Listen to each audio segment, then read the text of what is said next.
আমরা এই বিহঙ্গ দ্বীপে আগুন দেওয়ার যে ঘটনা ঘটেছে সেই ঘটনার জন্য একটি তদন্ত টিম তৈরি করেছে পাথরঘাটা উপজেলা নির্বাহী কর্মকর্তা। সেই তদন্ত টিম আজকে সেই ঘটনাস্থল পরিদর্শন করছে। এই হইলে আগুন দিয়েছে ভাই, তাই তো গাছেই আগুন দিয়েছে ভাই, কি নল খাকড়ায় আগুন দিয়েছে, সব হইলে গাছে আগুন দিয়েছে। আরে আগুন, আরে জঙ্গল, আরে বন, এইরকম কেউ আগুন দেয়? রাষ্ট্রীয় সম্পদ কিভাবে পড়ছে এখানে? এটা যে পড়বে এনে আঁকা মতো হয় না বেশি একটা।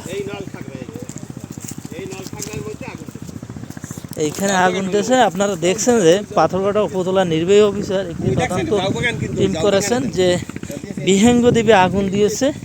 এই আগুন তদন্তে যারা আগুন দিয়েছে বা কারা আগুন দিয়েছে এমন একটি তদন্ত টিম গঠন করেছে। পাথরঘাটার 3টি প্রেস ক্লাবের 3 জন সভাপতি সহ বন বিভাগের কর্মকর্তা, অন্যান্য কর্মকর্তাদের দিয়ে এটি তদন্ত টিম গঠন করা হয়েছে। আমি এসেছি যে পাথরঘাটা মডেল প্রেস ক্লাবের প্রতিনিধি হিসেবে। আমি হইলাম সেখানের সাধারণ সম্পাদক, সভাপতি অসুস্থতার কারণে এখানে আসতে পারিনি। দেখছেন যে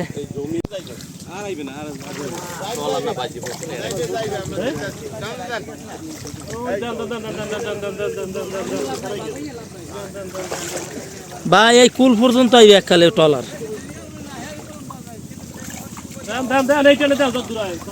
পানি সমানই কমে না তো। এগুলোর নাম কি জানেন? নলখাগড়া।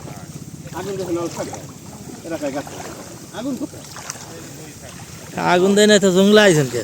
আরে ভাই সেইটাই নলখাগড়াই দিচ্ছে একটা গাছ কয় কি ওই ট্রলার গুলো তো এই ফেনিতে হওয়ার কথা, আয় নাকি পিছনে ইনে একটা আইনে একটা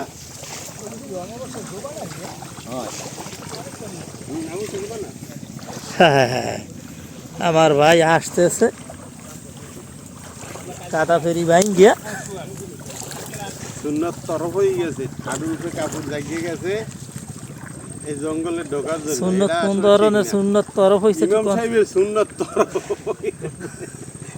আমি তো থাকেন আমি নিজে উপরে কাপড় জাগিয়ে হাঁটু দেখো না যাক, ওটা ফরজ তরফ হইছে ভাই, ফরজ তরফ হয়ে গেছে। সুন্নত তরফ হয় নাই, হ্যাঁ ফরজ তরফ হয়ে গেছে, ফরজ তরফ হয়ে গেছে।